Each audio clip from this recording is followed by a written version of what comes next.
इस वक्त एक बड़ी खबर अमेरिका तनाव पर आ रही है। आपको बता दें, ईरान का साथ देने रशिया आ गया है। मिडिल ईस्ट में पारा और बढ़ सकता है। नेवी ड्रिल से क्या ट्रंप बौखलाएंगे, इस पर सवाल है।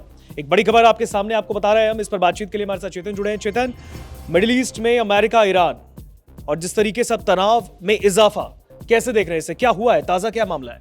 देखिए, जिस तरीके से अमेरिका जो है वो ईरान पर कभी भी स्ट्राइक कर सकता है, कभी भी जो है वो हमला बोल सकता है, इसके लिए ट्रंप जो है वो कई आदेश भी दे चुके हैं। और हम देख रहे हैं पिछले कई दिनों से अमेरिका और ईरान के बीच जो तनातनी बनी हुई है, चाहे वो ट्रंप की तरफ से जो बयान सामने आ रहे हों कि हम जो है वो हमला कर सकते हैं अगर आपने हमारी बात नहीं मानी, दूसरी तरफ से ईरान जो है वो ये बात कह चुका है कि अगर हम पर हमला होता है तो अलग अलग देशों के जो अमेरिकी एयरबेस हैं वो हमारे निशाने पर होंगे। आप समझ लीजिए, यानी कि ट्रंप भी नहीं रुक रहे हैं, ईरान भी बात नहीं समझ रहा है। तो जो न्यूक्लियर पावर प्लांट की जो बात है कि आप न्यूक्लियर के प्रोग्राम को रोक दें, उसको भी ईरान जो है वो नहीं मान रहा है।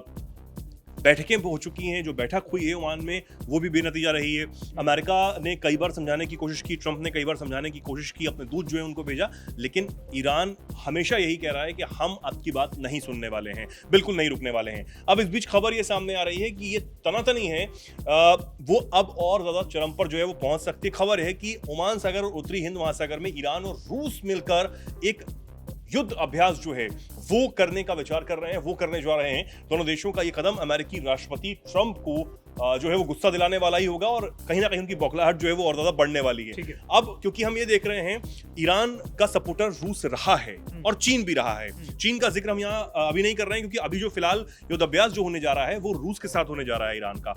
अब ये इसलिए भी अहम हो जाता है कि अमेरिका ने ईरान को चेतावनी दी है। इस इलाके में पहले से 2 युद्धपोत जो हैं वो अमेरिका ने भेजे हैं और अमेरिका ने महज 24 घंटे में 50 से ज्यादा जो फाइटर जेट्स हैं उनको भी भेज दिया है। और इस बीच इस ड्रिल का सामने आना कि ये ड्रिल होने जा रही है, वो अपने आप में एक मैसेज जो है वो ईरान भी देना चाहता है रूस के साथ मिलकर अमेरिका को। ईरान एक दबाव बनाना चाहता है। बिल्कुल। ईरान की जो न्यूज एजेंसी है उसके एक रिपोर्ट के मुताबिक ईरान और रूस जो हैं वो ओमान सागर और उत्तरी हिंद महासागर में नेवी ड्रिल करने जा रहे हैं। होर्मुज़ स्ट्रेट में बीते दिन ईरानी रेवोल्यूशनरी गार्ड्स ने भी मिलिट्री ड्रिल को किया था, जिससे कहीं ना कहीं एक तनाव की स्थिति उस वक्त भी बनी थी। और अमेरिका अपने लिए कहीं ना कहीं इस बात को समझ भी रहा है कि ईरान क्या कुछ करना चाहता है। इससे पहले अमेरिका ने मिडिल ईस्ट में पिछले 24 घंटे में 50 से ज्यादा फाइटर जेट्स को भेजा है। इंडिपेंडेंट फ्लाइट ट्रैकिंग डेटा और मिलिट्री एविएशन मॉनिटर्स ने कई F-22 और F-35, इसी के साथ F-16 जो फाइटर जेट्स हैं अमेरिका के, वो मिडिल ईस्ट की तरफ जाते हुए उन्हें रिकॉर्ड किया है, उन्हें देखा गया है। ये जानकारी अमेरिका और ईरान के बीच जिनेवा में हुई दूसरे दौर की जो बातचीत है उसके दौरान सामने आई। यानी कि एक तरफ बातचीत हो रही है, दूसरी तरफ जो फाइटर जेट्स हैं जिनमें F-22 है, F-35 जो उन्नत फाइटर जेट जो है वो माना जाता है, F-16 है लड़ाकू विमान जो कि अमेरिका का है, उनको भेजा जा रहा है अमेरिका की तरफ से। तो ये कहीं ना कहीं मतभेद को और बढ़ाने वाला ही है। ये एक मैसेज जो है वो दिया जा रहा है। अमेरिकी उपराष्ट्रपति हैं JD वेंस, उन्होंने कहा है कि राष्ट्रपति ट्रंप की तय की गई शर्तों को ईरान मानने को तैयार नहीं है। हम बार बार कह रहे हैं कि ईरान को अपना न्यूक्लियर प्रोग्राम जो है वो छोड़ना होगा, जिस तरीके से हम कह रहे हैं उस तरीके से चलना होगा, लेकिन ईरान नहीं समझ रहा है। पिछले दिनों जो ईरान में हुआ, एक कहीं ना कहीं जो एक छात्र जो सड़कों पर उतरे, कई लोग सड़कों पर उतर आए थे, ईरान ने उस प्रदर्शन को दबाने की भरपूर कोशिश की। उस वक्त ये कहा जा रहा था कि अमेरिका अब ईरान में इस प्रोटेस्ट के जरिए अपनी जो सरकार है उसको बनाना चाहता है, यानी कि अपने नेतृत्व की सरकार वहां पर बनाना चाहता है इस इस्लामिक सरकार को गिराने के बाद। लेकिन अमेरिका वहां पर कामयाब नहीं हो सका, ये हमने देखा। उसके बाद से जो तनाव है वो और बढ़ता हुआ नजर आ रहा है। अब जिस तरीके से उपराष्ट्रपति हैं JD वेंस, उन्होंने भी ये कहा है कि ईरान नहीं मान रहा है हमारी बात। तो नहीं मान रहा है इसका मतलब ये है कि अब हम वो करना चाह रहे हैं, वो करेंगे जो हम कह रहे थे, यानी कि एयर स्ट्राइक। और जो B-2 बॉम्बर से पहले भी अलग अलग ठिकानों पर, परमाणु ठिकानों पर ईरान में की गई थी, वो काफी हद तक तबाह हुए थे। लेकिन फिर भी जो परमाणु प्रोग्राम पर निगरानी वाली जो एजेंसी है उसने कहा था कि ईरान का जो परमाणु प्रोग्राम है वो पूरी तरह उस वक्त तबाह नहीं हुआ था, नेस्तनाबूद नहीं हुआ था।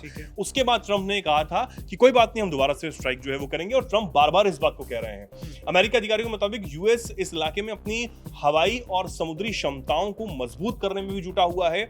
और जिस तरीके से उन्होंने बताया कि कई जो फाइटर जेट्स हैं उनको भी भेज दिया गया है। दूसरी तरफ अब रूस जो है इस पूरे मामले में एंटर होता हुआ नजर आ रहा है।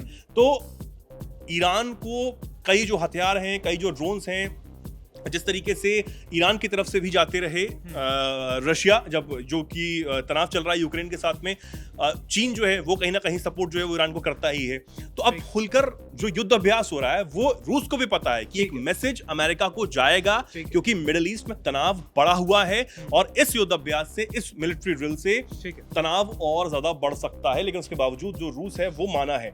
अब कहीं ना कहीं ये माना जा रहा है कि एक तरफ मिलिट्री जो ड्रिल हो रही है, दूसरी तरफ अमेरिका जो अपने फाइटर जेट्स को इकट्ठा कर चुका है, तो कभी भी जो है स्ट्राइक हो सकती है। अभी एक्सपर्ट से मैंने बात की हाल ही में, तो उन्होंने ये कहा है कि आज नहीं तो कल अमेरिका हमला तो अब करेगा ही, क्योंकि वो उस तैयारी के साथ बिल्कुल पोजीशन को वो बना रहा है कि वो कैसे हमला करे, और इस बार ऐसा हमला हो कि ईरान का जो परमाणु प्रोग्राम है पूरी तरीके से खत्म हो जाए, और दोबारा से ईरान जिस तरीके से आंख दिखा रहा है उसकी वो नौबत ना आने दे कि अब ईरान वापस से अमेरिका को जो है वो परेशान करे या फिर इजराइल को जो है वो धमकाए। इजराइल इस पूरी पिक्चर से बाहर नजर आ रहा है। हम ये देख रहे हैं कि अमेरिका फ्रंट फुट पर सामने आकर जो है वो ईरान को चेतावनी दे रहा है, धमकियां दे रहा है और परमाणु प्रोग्राम को तबाह करने की बात कर रहा है। ऋतिक, बिल्कुल, देखिए अब ये जो लड़ाई है ना, ये ईरान वर्सेस इजराइल के अलग जाकर इतर जाकर अमेरिका और ईरान की लड़ाई हो गई है। और इसमें ट्रंप जो बार बार ईरान को हड़का रहे थे, बार बार कह रहे थे कि हमने अपना युद्धपोत आपकी तरफ मुड़ा दिया है, मिडिल ईस्ट की तरफ, तो कहीं ना कहीं बहुत बड़ा हमला हो सकता है। इसको लेकर भी उन्होंने कई बार ईरान को चेताया।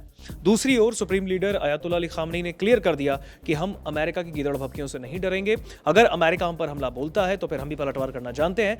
बहरहाल अब इस तनाव में एक और लकीर खिंच गई है। आपको क्या लगता है इस खबर पर? कमेंट सेक्शन में हमें बताइए।